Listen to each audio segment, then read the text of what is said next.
Good day guys! Ang aking gustong ibahagi na naman sa inyo ay ang ating pagluto ng atsarang labong. So yan, nagpakulo tayo. Pinakuluan natin yan hanggang sa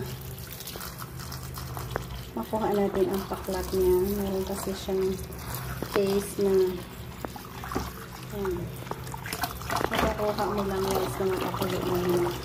Next, sugasan natin. Hanggang sa magiging okay na. Pwede natin tikman kung meron pa tayo na taste. Yan, okay na.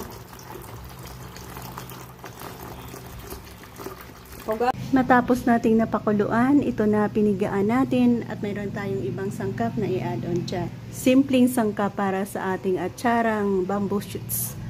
Mayroon tayong sili na hindi na natin hiniwa para hindi tayo makaramdam ng anghang sa mga hindi fan ng maanghang. So kung gusto nyo rin maanghang, pwede nyo ikat yan. Carrots, onion, garlic, ginger. Mga simpleng bagay lang or mga simpleng ingredients. Para sa pagpapakulay, magbigay tingkad ng ating atsarang labong. Ganito lang ka-easy. Maglagay tayo ng mainit na tubig. Tansyahin natin.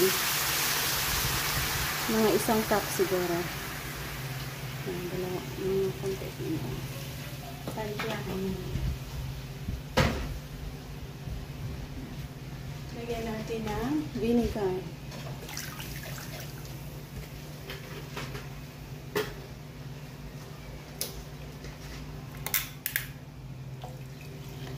Balance yung tubig ng vinegar natin tubig ng vinegar. Next dyan, black pepper.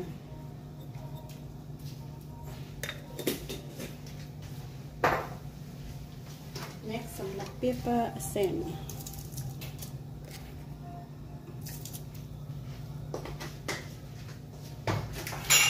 Asukal. Sugar.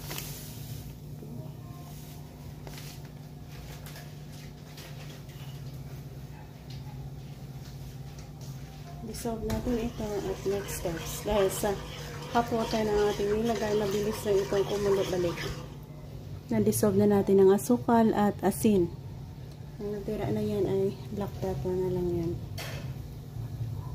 I-add natin ang carrots, onion, garlic, ginger, sili.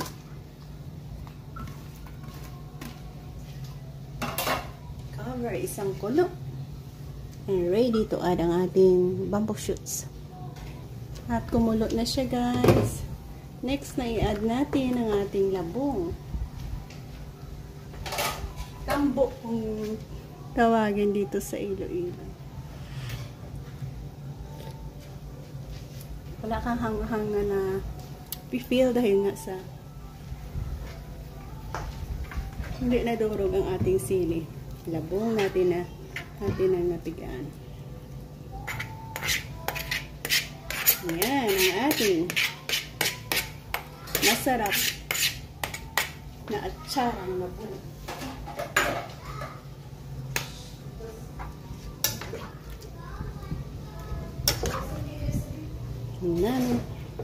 Dahan-dahanin lang natin para hindi natin ang mga sili natin. At dito na tayo mag-e-end. Ito na ang ating pinakasimpleng atsarang labong recipe. Thank you again and God bless.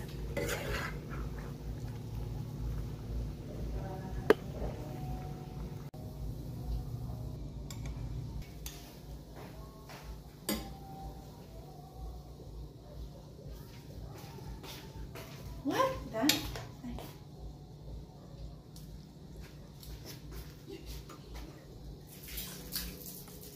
Listen nga ba?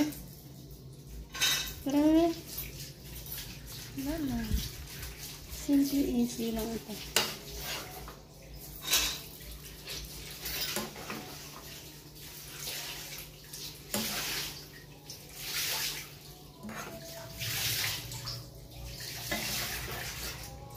Okay?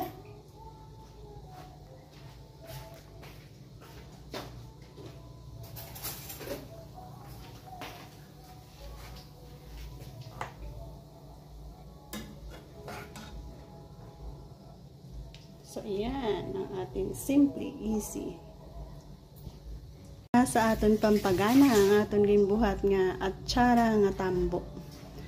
Ayan. Shout out sa mga nagakaon ka atsara.